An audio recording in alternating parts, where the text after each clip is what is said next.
Bonjour et bienvenue pour la guidance de la semaine du lundi 6 au dimanche 12 août 2018. J'espère que cette semaine a été bonne et que les énergies d'amour ont su en fait retenir la volonté et l'expérience de chacun ou de certains d'entre nous. En tout cas, je vous remercie beaucoup pour le partage de commentaires. J'ai été vraiment touchée par la bienveillance, par les encouragements, mais aussi par le contenu, par le partage vraiment en fait d'expériences en lien avec les énergies dont j'ai parlé. C'est très très enrichissant et du fond du cœur, merci. Alors cette semaine, j'ai utilisé l'oracle de la déesse,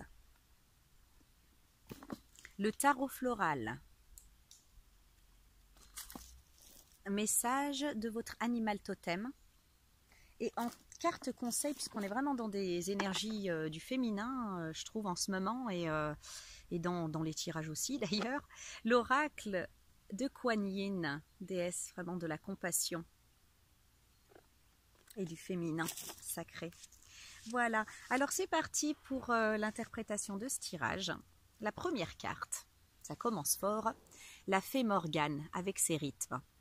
La triple déesse qui est pas sans nous rappeler le 3 de coupe de calice qu'on a eu la semaine dernière, qui nous parlait des 3 phases du féminin, des 3 aspects du féminin.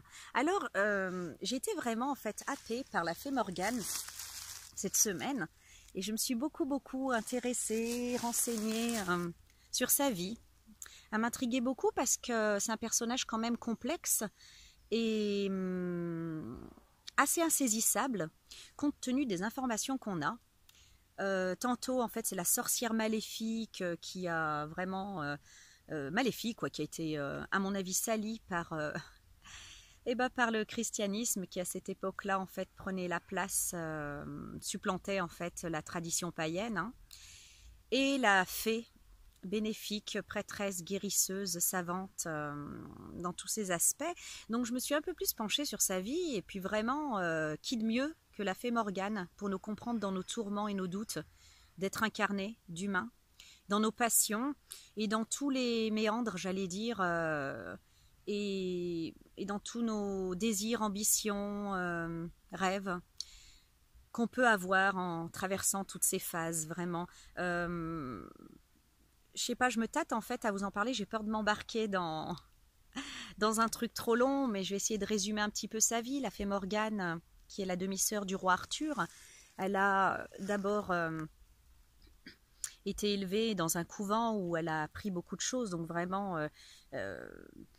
tous les 7 arts libéraux, hein, mathématiques, géométrie, toutes les sciences, etc.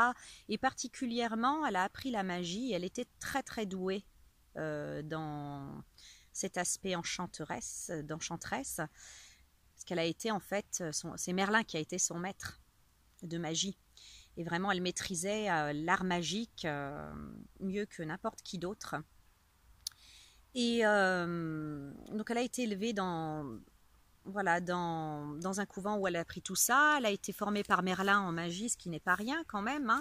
Et elle maîtrisait ça à la perfection, l'art de la transformation, l'art de la guérison. Elle avait les remèdes le remède à toutes les blessures, excepté celle de son cœur. Déjà, ça m'a happée. Effectivement, la fée Morgane, ça a été une femme qui était très malheureuse en amour.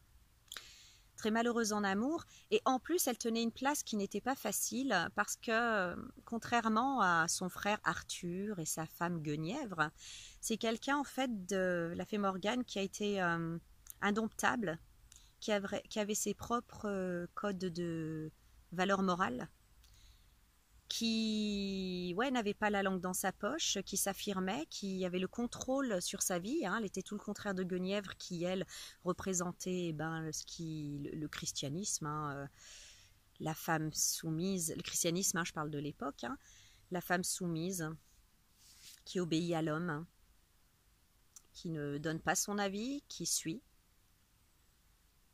Et elle, c'était tout le contraire. Donc on comprend bien en fait qu'après dans les écrits, autant Chrétien de Troyes avant l'arrivée du christianisme, il en parle d'une fée bénéfique, guérisseuse, qui aidait même les chevaliers en fait en les soignant, hein. Elle avait pour le chevalier au lion Elle lui a fait un onguent contre la folie. Et après, quand le christianisme a supplanté la tradition païenne, hein, tout à coup, il n'y a plus que ces aspects sombres qui ont été mis au devant de la scène. Une femme qui aimait la luxure, maléfique, fourbe, et tout, et tout, et tout.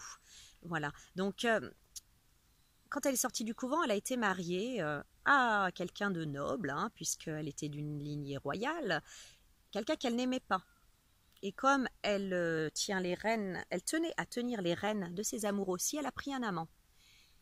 Alors elle est passée par vraiment en fait des frustrations, des déceptions, des douleurs, des tromperies aussi, d'adultère d'hommes qu'elle a aimés, qu'elle a souvent été tentée en fait par la vengeance. Elle y a succombé. Elle s'est aussi repentie. Donc vous voyez, elle peut passer par tous les troubles par lesquels elle est passée par tous les troubles par lesquels on passe en tant qu'être humain sur cette terre. Des fois, elle a succombé, elle a fait des choses bien, elle a fait des choses moins bien. Elle s'est aussi beaucoup battue, hein, parce que bon, dans sa famille, donc le roi Arthur, son demi-frère, et la reine Guenièvre, qui voulait en fait, oui, qui était pour la tradition chrétienne et qui voulait absolument détruire la tradition païenne, elle s'est vraiment positionnée, elle a lutté, elle a utilisé toute sa magie pour essayer de sauver cet art qui était le sien, hein, la tradition primordiale. Donc vraiment, en fait, elle a incarné tous les aspects, quoi, je veux dire, du féminin. Donc pour moi, c'est vraiment un symbole très très fort du féminin et un symbole très très fort de ce qu'on peut vivre en tant qu'humain, même jusqu'en fait au jugement erroné que les autres peuvent avoir sur nous, à l'interprétation erronée de nos intentions et de nos actes. Comme par exemple, quand elle a appris qu'il y avait un homme dont elle était éperdument perdue, quand elle a appris qu'il la trompait, elle a eu tellement de peine qu'elle a enchanté un val, hein. Elle l'a enchanté et tous les infidèles qui y pénétraient restaient prisonniers. Et donc en fait, voilà, on disait, oh là là, c'est une méchante sorcière qui garde captifs nos hommes, les hommes. En fait, pour elle, en fait, c'était dans un sentiment, ouais, d'une de blessure, mais en plus pour rétablir ce qui lui semblait, ou plutôt punir ce qui lui semblait mauvais. Vous voyez, on est tous tentés par ce genre de choses. La vengeance, la punition, la peine nous fait faire des choses, voilà, par lesquelles elle est passée. Ce qui n'empêche pas que c'est elle qui a recueilli son demi-frère Arthur quand il a été blessé à mort dans son île pour le soigner, alors qu'il était à l'agonie et qu'il était quelque part son ennemi. Donc voilà en fait nos polarités, dans nos douleurs, dans nos épreuves, dans nos chemins, dans les jugements que les autres peuvent avoir de nous. Hein, elle était à la fois sorcière pour certains et très bonne fée pour d'autres. Dans ce positionnement-là, dans ces combats. Voilà, donc je me suis un peu attardée sur elle, mais tout ça pour vous dire qu'elle est très très bien placée pour comprendre les phases par lesquelles on passe. Et à partir de là, ici, dans cette... je rajoute une dernière chose pour in fine, en plus, à la fin, elle s'est retirée sur son île pour laisser place finalement au christianisme. Et quand elle a soigné justement son frère qui était à l'agonie, elle a réussi à transcender sa colère, ses douleurs, sa rancœur. Voilà. Donc à la fin, c'est vraiment ça en fait qui est beau et qui a à retenir. Donc là ici dans cette carte, elle nous parle de rythme. Elle vient nous dire voilà depuis quand on ne s'est pas penché sur nos propres besoins, notre propre rythme. Alors elle vient nous parler par exemple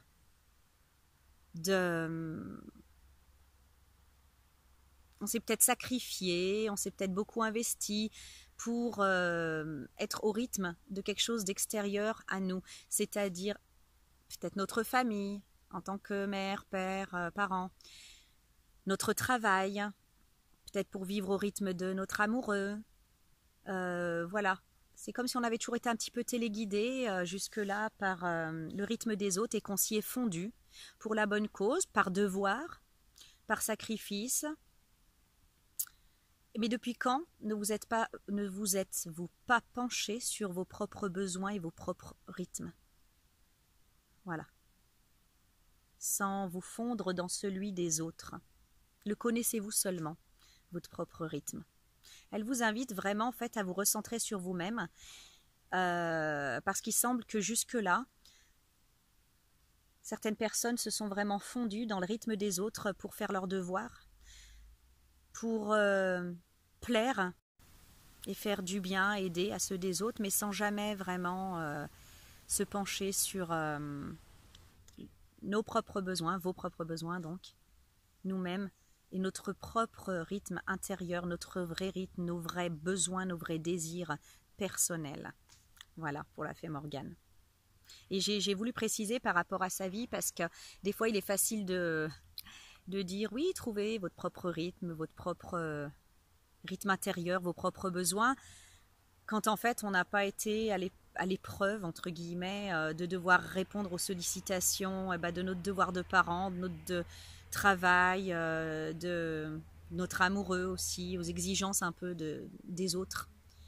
Elle sait tout ça, elle a vécu plein de choses et plein de cas de figure. Donc si elle vient vous dire ça, c'est en toute connaissance de cause. Depuis quand ne vous êtes-vous pas penché sur votre propre besoin, sur votre propre rythme? Et elle vous demande maintenant de vous y aligner et de faire attention à ça. La carte suivante, c'est l'As de denier, avec la fleur, le dahlia. Décidément, par rapport à la semaine dernière, ça revient beaucoup. Donc l'As de denier, il vient nous parler d'une satisfaction, d'une réussite, d'un accomplissement, d'un cycle, d'une phase. Donc effectivement, vous êtes investi peut-être dans votre famille, dans votre travail, dans plein de... voilà, pour les autres, par devoir très certainement, je ressens. Voilà, bravo, tout le monde est bien content, vous avez bien réussi votre mission. Voilà, et le dahlia en fait, qui particulièrement dans ce jeu vient nous parler d'un amour reconnaissant, qui est peut-être celui des personnes que vous avez, pour qui en fait vous êtes démené jusque-là, peut-être d'un amour reconnaissant à venir, mais en tout cas le dahlia vient nous confronter à nos ombres, c'est-à-dire qu'en s'étant fondu dans le rythme des autres, vous vous êtes oublié, et ça crée certaines blessures ou certains manques, certains vides, une certaine nourriture que vous n'avez pas donnée à une partie de vous-même, une partie de vous-même que vous avez occultée, que vous n'avez pas nourrie. Et ça crée une douleur, ça crée une ombre.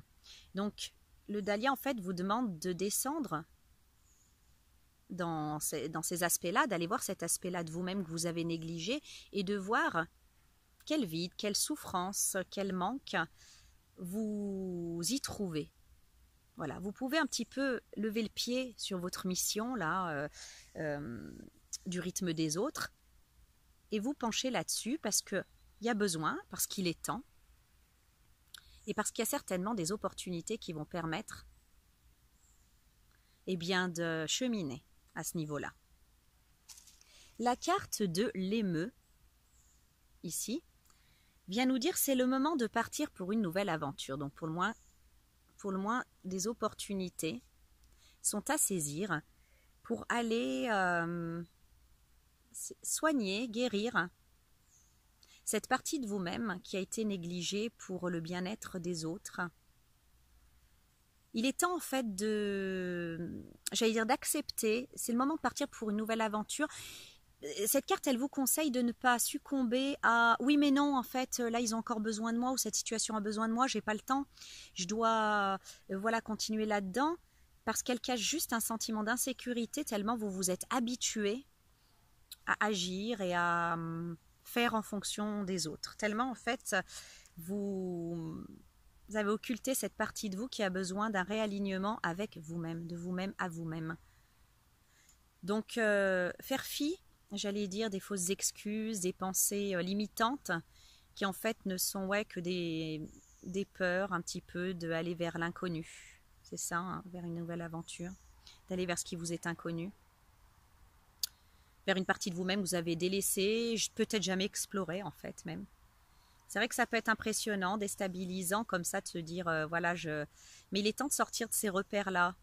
Il est temps d'aller vers ces nouvelles opportunités qui vont se présenter à vous. Alors sous quelle forme, on va voir tout au long du tirage. Mais en tout cas, ça vient vous prévenir qu'il y a des énergies qui vous permettent de traiter ça, de vous pencher là-dessus, de faire cette guérison en fait de ce vous-même dont vous vous occupez pas assez où vous vous êtes jamais occupé, ou en tout cas depuis longtemps vous vous en êtes pas occupé.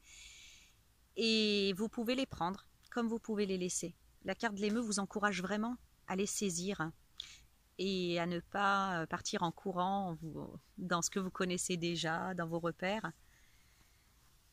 Et cette opportunité, c'est Aphrodite qui vient nous parler d'amour. Donc tout le monde connaît Aphrodite, ou Vénus, qui est la déesse de l'amour. De la beauté aussi, mais on va dire de l'amour, puisqu'ici elle vient nous parler d'amour. Ici, elle vient vous dire qu'au travers, très certainement, d'une relation d'amour, amoureuse, vous pouvez réparer cette partie de vous-même, en tout cas vous pencher sur cette partie de vous-même avec tous les aspects qu'elle a à guérir, qu'elle a à élever, qu'elle a à déployer. Et ça va vous permettre aussi de guérir l'amour envers vous-même. Il est temps, en fait, de vous laisser d'abord l'espace nécessaire, l'espace dont vous avez besoin, pour ensuite pouvoir faire de même avec les autres. Comme il est nécessaire de vous aimer avant, en fait, de pouvoir correctement aimer quelqu'un. Voilà. Donc là, il y a vraiment pour moi soit une rencontre, soit une proposition peut-être de quelqu'un avec qui vous êtes, ou une nouvelle direction à prendre pour retrouver cet épanouissement de vous-même, en vous-même, pour aligner les choses avec ce que vous voulez et pouvoir guérir cet aspect-là sur plusieurs critères, j'entends. Voilà, donc la manifestation, c'est l'amour, c'est la relation amoureuse. Pour ceux qui sont tout seuls, c'est une rencontre.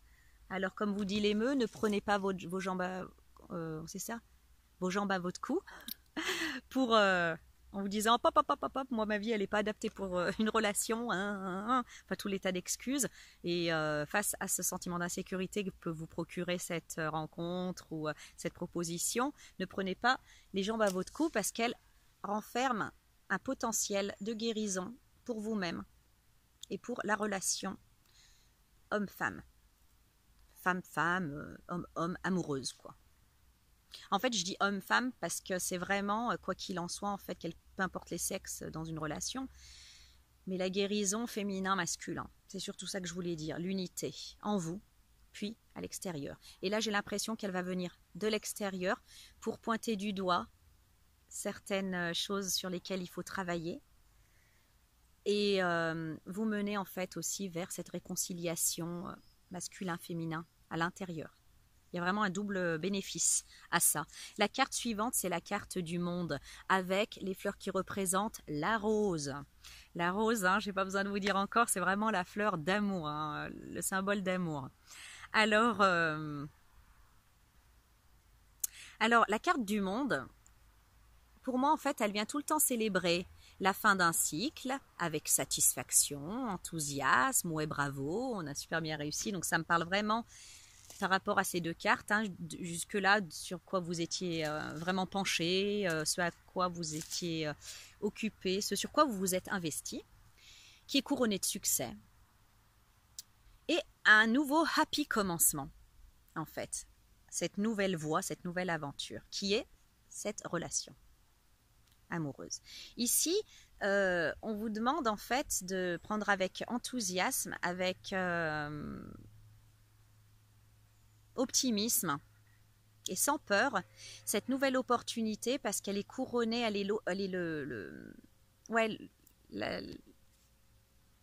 couronnée en fait de succès déjà, mais en plus elle va toucher plusieurs aspects de l'amour. Elle va guérir l'amour couple, elle va guérir la pureté, l'amour, elle touche aussi à l'amour de soi, l'amour divin. Elle va remettre à sa place tout l'amour en fait amical, familial, etc. Je sens vraiment qu'il y a une guérison en permettant cette relation et en l'alignant, en la fondant dans votre vie et en trouvant sa juste place. Toutes les autres formes d'amour vont se remettre à leur juste place. Donc il y a vraiment un gros bénéfice à accepter cette opportunité et à accepter ce nouveau cycle. Oui. La rose, c'est amour sans fin aussi. Donc c'est très rassurant sur cette relation, oui, cette relation romantique, cette relation d'amour à venir. Elle est saine et elle est là en fait pour élever, pour peu que vous l'acceptiez et que vous acceptiez ce qu'elle comporte comme travail et que vous passiez déjà sur la peur. La peur, c'est-à-dire de ne pas, d'avorter, j'allais dire, cette relation dans l'œuf, en ne la commençant même pas, en se disant oh là là là là, je vois les complications, moi j'ai des choses que j'ai pas réglées, voilà. Il faut savoir que pour une relation sacrée, il faut déjà avoir cette relation sacrée au-dedans de soi, avoir cette union du féminin et du masculin au-dedans de soi. Mais si c'est pas fait et qu'on est encore troublé, qu'on a encore des difficultés avec ça, qu'on n'a pas tout réglé, disons, déjà en fait une volonté consciente d'avancer dans ce chemin-là, ça suffit en fait pour permettre une relation sacrée. Donc n'ayez pas peur de ça. Voilà. Le faucon, la carte suivante, le faucon pèlerin vous dit profitez de l'opportunité qui se présente à vous et engagez-vous à fond sans aucune ambiguïté. Ouais. Excusez-moi, je m'installe comme il faut. Sans aucune ambiguïté. Sans aucune ambiguïté, ça veut dire entièrement. Ça veut dire j'essaye vraiment. J'essaye vraiment, je parle franchement. Voilà. Je vais directement en fait à mon but, c'est-à-dire que dans un désir de relation sacrée, de relation respectueuse, sincère, vraie, de l'amour vrai. Voilà, je ne perds pas mon temps en fait à jouer à ce qu'on m'a appris dans les relations, c'est-à-dire le chat, la souris, je teste, il veut pas, elle veut pas. Vous savez, je sais pas moi. Ce qu'on nous apprend aussi, c'est voilà, de se faire désirer, de ne pas répondre tout de suite, toutes ces choses-là, oubliez. C'est-à-dire, profitez de l'opportunité, engagez-vous à fond sans aucune ambiguïté. Faites maintenant comme primordialement votre cœur, votre âme voit l'amour et oubliez toutes ces foutaises qu'on vous a appris sur l'amour. Jusque-là, c'est bien comme ça que vous avez fait et vous trouvez que ça marche? Ben non, pas trop. Voilà. Après... je pense vraiment que cette personne, il y a une possibilité en fait de vivre une relation sacrée avec une relation et un amour sacré. Voilà, c'est ce que j'entends. Il y a vraiment en fait une belle opportunité pour ça. Alors ouvrez votre cœur, soyez sans ambiguïté, sachez vous adapter. En fait, selon vous savez, le faucon il est agile, hein. Voilà, mais ne perdez pas de vue votre but, qui est en fait cette relation d'amour sacré, cet équilibre. Ne tombez pas dans les pièges d'avant, par exemple, c'est fusionner complètement dans le rythme de l'autre sans respecter le vôtre, hein, c'est ce que vous dit Aphrodite, c'est ce que vous dit la fée Morgane. Voilà, et avec ces 4 roses là qu'on a dans cet amour sans fin et dans le monde, vraiment, chaque forme d'amour est à sa place et a sa place. Elle a sa place. Donc voilà, quand on vous dit en fait sans ambiguïté, c'est soyez clair, soyez franc. Discutez beaucoup, parlez beaucoup de ce que vous souhaitez dans cette relation. Ne laissez pas vos peurs prendre le dessus. Voilà, c'est le message du faucon pèlerin. La carte suivante, c'est Freya, la déesse Freya, la déesse nordique, qui vient vous parler de sexualité, de sagesse, de la sexualité sacrée. Alors pour ceux que ça rebute, le mot sacré, il faut savoir que sacré, ça veut juste dire l'essence de l'être, de la vie. C'est l'essence de la vie, c'est la vérité primordiale, sans tous les messages erronés qui ont pu s'accrocher au mot sexualité ou au concept de la sexualité ou à l'acte sexuel lui-même. De plus en plus de personnes qui sont sur un chemin de lumière, qui s'élèvent, qui sont sur un chemin de lumière, voilà, aspirent à cet amour pur et véritable et à cette relation sacrée, celle qui élève. Et malheureusement, en fait, beaucoup de couples sont encore dans des schémas de ces vieilles énergies névrotiques dans leur couple.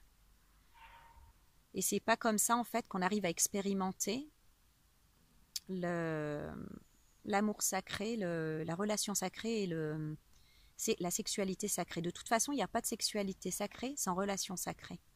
La relation sacrée, c'est déjà en fait d'être en équilibre dans son féminin et son masculin en soi. Comme j'ai dit, si on est au moins dans la bonne volonté et qu'on fait les premiers pas pour ça, on peut expérimenter une relation sacrée. Mais la relation sacrée, elle découle d'une commune volonté d'aller dans ce sens-là, de sincérité, d'un respect sans faille pour soi-même et pour l'autre. Et ça, il faut que ça soit dans les volontés communes. Donc si vous pensez que ce partenaire-là, qui vient, moi je pense que c'est le cas, et dans cette démarche, alors vous pourrez expérimenter la relation sacrée. Et la relation sacrée, ça vient pas, j'allais dire, ça vient pas en un clin d'œil. Parlez beaucoup de vous, j'entends, parlez beaucoup de vous, de comment vous vous aimez, de ce que vous souhaitez. Parlez beaucoup. Exprimez sans honte, surtout pas de honte, voilà. Exprimez sans honte comment vous voyez les choses. Parce que pour parler à proprement de sexualité, les choses ont été vraiment salies. Les choses ont été vraiment, ouais, c'est le moins qu'on puisse dire, chargées, bourrées d'énergie horrible et dégoûtante par des pensées erronées humaines. Ça n'a rien à voir avec la vraie sexualité, donc la sexualité sacrée, ce qu'on a pu nous apprendre. Et c'est pas que je veux taper encore sur le dos du christianisme, mais en tout cas, ça y est pour beaucoup. De voir en fait, ça a vraiment descendu en fait la sexualité sacrée au rang de l'animalité. Ce qui a pu blesser beaucoup d'entre nous. Parce qu'il ne faut pas oublier en fait que beaucoup d'entre nous qui ont en fait intégré ou dont le partenaire a intégré cette version en fait de la sexualité, cette version sans âme, j'allais dire, et animale en fait. Alors que c'est pas du tout ça.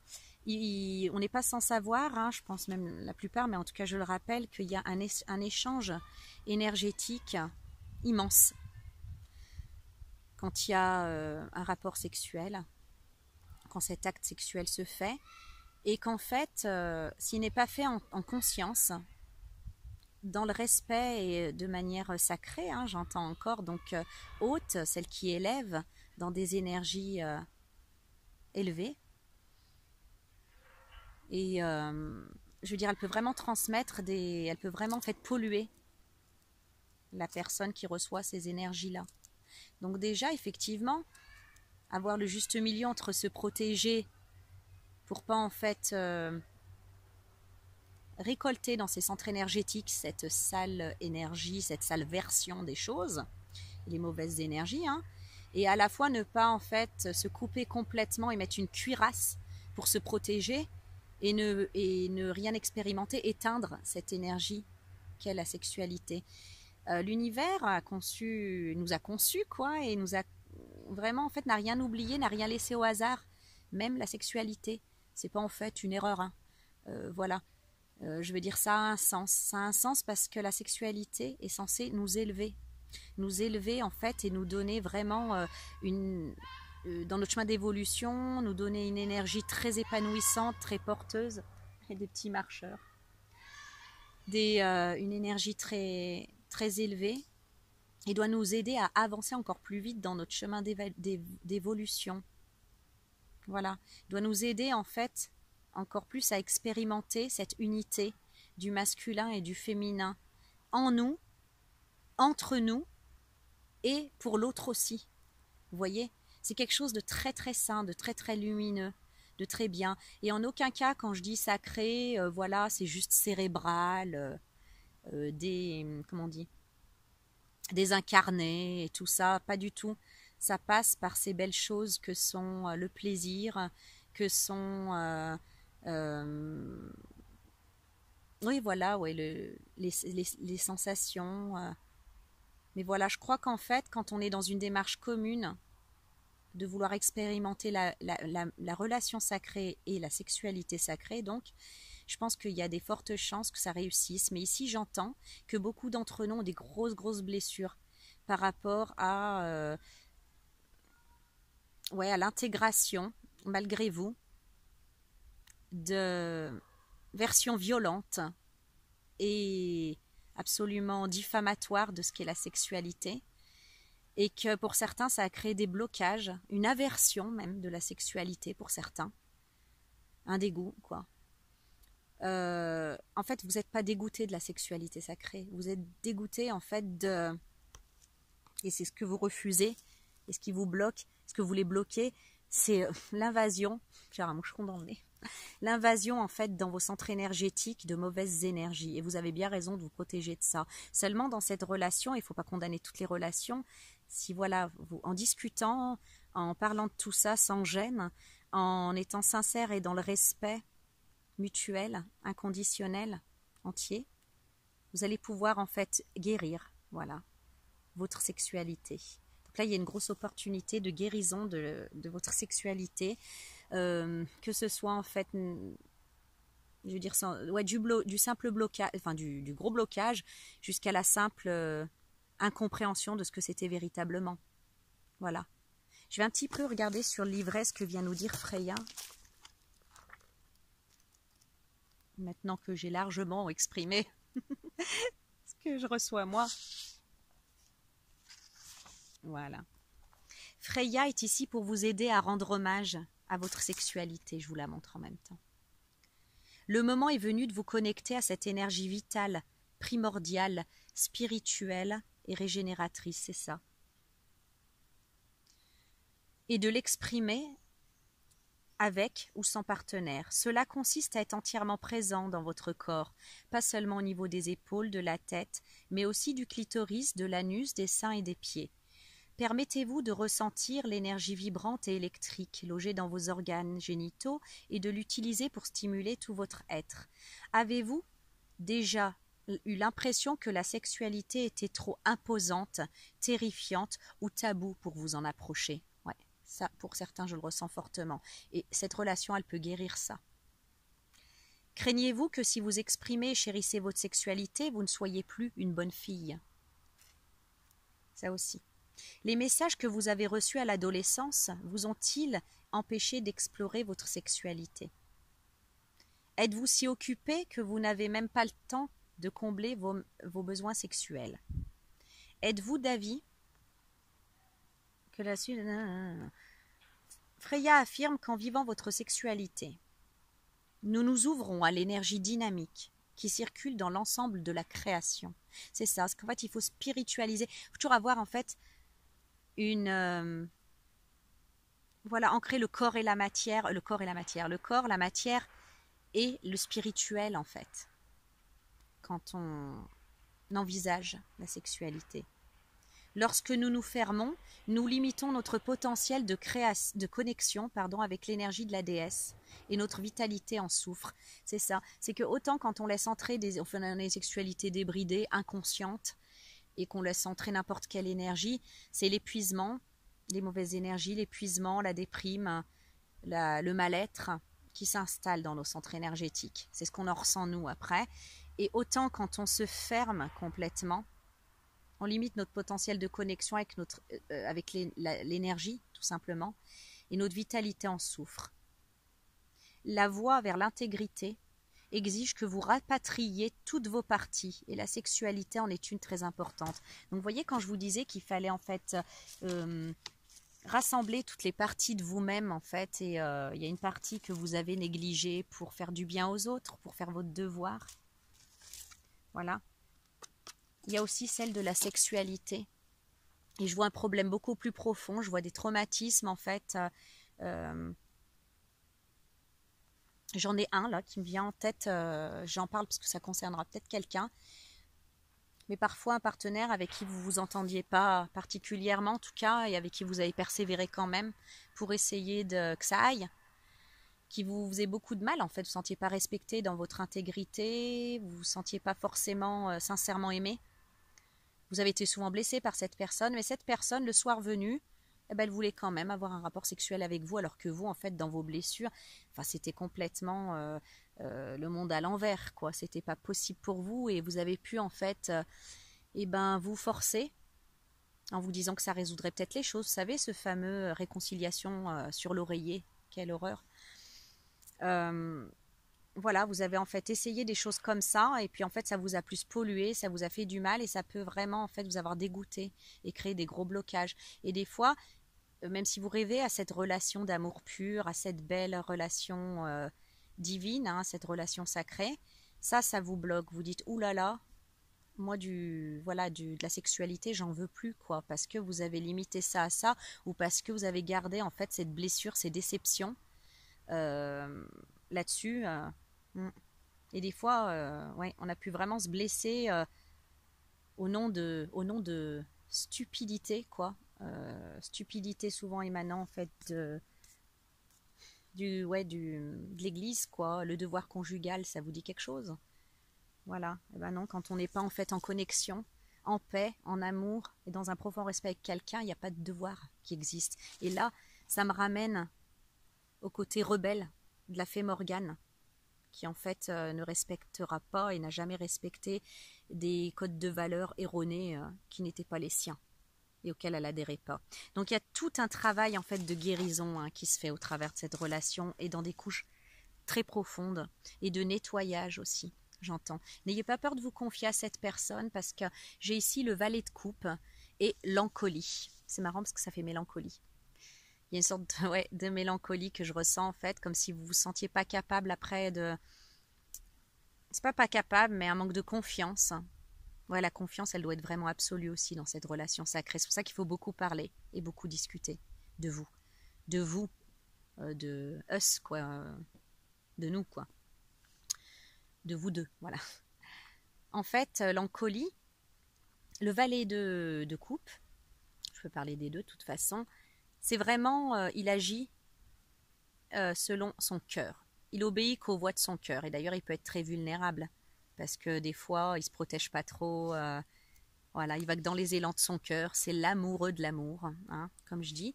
Et l'encolie, elle vient vous parler d'innocence. Donc ici, non seulement on vient vous dire que vous avez l'opportunité parce que vous avez quelqu'un de bienveillant qui se présente à vous et d'assez pur. Hein, voilà.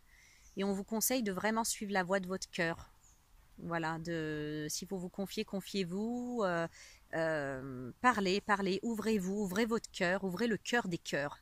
Voilà, l'encolie vient parler d'innocence. Tout ça pour retrouver votre innocence, pour retrouver ce qu'est primordialement, de manière première, la vérité première sur la sexualité. C'est quelque chose de très beau, de très pur, de très haut. Ça a été sali en fait par des choses erronées venant des hommes, hein, avec un grand H. Ici, on vous demande de retrouver l'innocence qu'est la sexualité sacrée. Et ça va vous permettre, si vous le voulez bien, de retrouver l'innocence par rapport à ça. Et j'adore la fin de ce tirage, le coucou terrestre. Gardez votre sens de l'humour et ne prenez pas les choses avec autant de sérieux. Donc voilà, vous allez vivre ça. Il y a des choses qui vont se travailler, qui vont guérir via cette relation. Ça va libérer, nettoyer. Mais n'en faites pas un drame, n'en faites pas en fait une grosse affaire. Ne prenez pas les choses avec autant de sérieux. Restez quand même léger parce que c'est une belle chose, une relation d'amour. C'est quelque chose qui doit vous épanouir, vous alléger. Vraiment en fait redonner votre cœur d'enfant. Voilà, en effaçant en fait toutes les valeurs erronées, toutes les choses erronées qu'on a pu vous faire croire ou que vous avez pu vous-même vous faire croire et adopter. Donc restez léger, gardez votre sens de l'humour et ne prenez pas les choses avec autant de sérieux. Je vais regarder un petit peu ce que ça dit sur le carnet là, le livret pardon. Le coucou. Ça m'a fait rire parce que c'est vrai que on n'a pas envie de mettre de lourdeur trop dans les relations aussi belles, amoureuses. Voilà, il est tentant de considérer la vie dans toutes ses manifestations, ses mutations, ses variations, comme quelque chose à prendre très au sérieux. C'est pourtant tout le contraire de ce qu'il faut en ce moment. Quelle que soit la situation, Regardez son côté humoristique. Il vous faudra peut-être du temps pour le trouver, mais en appliquant cet état d'esprit, vous commencerez à distinguer les absurdités et les ironies inhérentes à tous les événements de la vie, même les circonstances les plus sombres. Je crois qu'en fait, vous allez réussir à rire du ridicule de ce qu'on a pu depuis des décennies, depuis l'époque de la fée Morgane, de ce qu'on a pu en fait essayer de vous faire prendre pour étant vrai. Le fait de garder un sens de l'humour sain vis-à-vis de la plupart des expériences vous permettra de mieux apprécier la vie, d'avoir un esprit plus léger, de sourire sans vous démonter. Inversez cette humeur renfrognée en faisant ce qui vous fait franchement rire. Certains moments requièrent incontestablement une conduite plus sérieuse. Des tragédies ou des expériences traumatisantes ne suscitent ni gaieté ni humour. Lors de ces événements, il convient d'appliquer les restrictions sociales appropriées, exigeant l'expression d'émotions adaptées aux circonstances. Ces circonstances sont cependant temporaires et, comme toutes autres, disparaîtront rapidement. En dehors de ces conditions, les dérisions et les absurdités de la vie ne manquent pas. Au lieu de vous sentir victime personnellement de ce genre d'imprévu, prenez une profonde inspiration, appréciez l'humour de la situation et partagez un grand éclat de rire. Flexibilité, communication, rire, humour, adaptabilité, équilibre. Voilà. Donc ne prenez vous croyez pas en fait dans une thérapie où vous devez, je sais pas moi, mâcher et remâcher vos traumatismes et tout ça. Le but est pas ça. Le but est vraiment de voir l'absurdité de toutes ces choses qui vous ont jusque-là bloqué et de découvrir en fait comment les choses elles sont belles dans la relation sacrée et dans la sexualité sacrée. Les deux sont liés. Je crois qu'on ne peut pas vivre de sexualité sacrée sans relation sacrée. Donc de toute façon, voilà, et j'entends vraiment que j'ai pas assez insisté sur la confiance. La confiance absolue est nécessaire pour la relation sacrée et donc pour la sexualité sacrée. Voilà, voilà pourquoi en fait il faut vraiment en fait prendre le temps de s'investir et de vous engager à fond sans aucune ambiguïté dans cet objectif, dans cette relation. Voilà. Alors pour l'oracle de Kuan Yin, la carte conseil qui nous est venue, elle est trop jolie. C'est l'impératrice de la perle qui vient nous expliquer de manière grandiose, je vais vous lire, mais dans l'huître, en fait, vous savez comment elle se forme, la perle qui est si précieuse, c'est en fait soit une bactérie, un intrus, quoi, soit un grain de sable qui s'infiltre, et du coup, au lieu d'en être malade et que ça la tue, elle arrive à fabriquer quelque chose de nacré et elle l'enroule en fait, voilà, et ça fait cette pierre précieuse à côté. Donc vous voyez comment elle arrive à sublimer ce qui était au départ une erreur, qui était au départ quelque chose qui pouvait être nuisible, en quelque chose de très précieux et de très beau, comment elle arrive en fait à cette alchimie. Mais je vais vous lire parce que c'est mieux bien raconté avec la déesse Kuan Yin. Vous avez un don intérieur de grande valeur issu de l'adversité, de vos défis et combats. Votre sagesse innée vous apprend que souffrir fait grandir, à condition de chercher un moyen de guérir grâce à cela. Le fait de voir les défis comme des moyens de développer votre lumière spirituelle vous permet de vous focaliser sur votre progression au lieu de rester aux prises avec la souffrance. Les perles naturelles sont rares. Ce sont des gemmes féminines chatoyantes créées à l'intérieur d'un organisme vivant, l'huître perlière. Le processus de leur fabrication est unique. Elles se forment quand une entité extérieure, comme un grain de sable ou un parasite, se retrouve à l'intérieur de l'huître. Celle-ci réagit en la recouvrant de couches d'une substance nacrée qui devient un trésor au ton chaud et luisant. Comme la magnifique perle rare, vous possédez une beauté spirituelle unique à offrir au monde extérieur. Votre joyau, don précieux formé à partir de vos expériences et de votre conscience, ne peut être créé ni reproduit par quelqu'un d'autre, car il reflète la lumière de votre âme unique.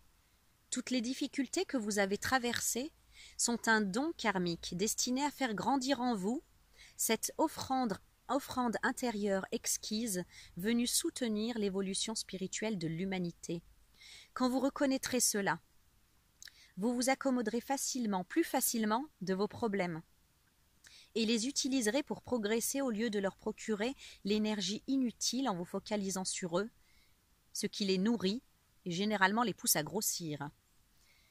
S'il vous arrive d'attirer l'énergie négative de votre entourage, si vous êtes épuisé, voire même obsédé par les idées noires ou tracassé par de mauvaises expériences, ne craignez rien. Kuan Yin peut vous aider à guérir en permettant à ce qui se trouve coincé en vous de devenir un merveilleux don à partager. Tout comme la perle, dont la formation débute par une gêne et une réaction, les circonstances dérangeantes de votre vie peuvent vous aider à développer votre don. Il est temps de réaliser que votre âme se remplit d'un éclat et d'une beauté spécifiques à partager avec le monde extérieur. Quand vous l'aurez compris, vos fardeaux seront moins lourds et votre lumière beaucoup plus vive. Voyez ce qui reste coincé. Je pense que cette situation-là, en fait, de ne pas écouter votre rythme, de vous investir pour les autres, c'était non seulement un devoir, mais ça cache une ombre.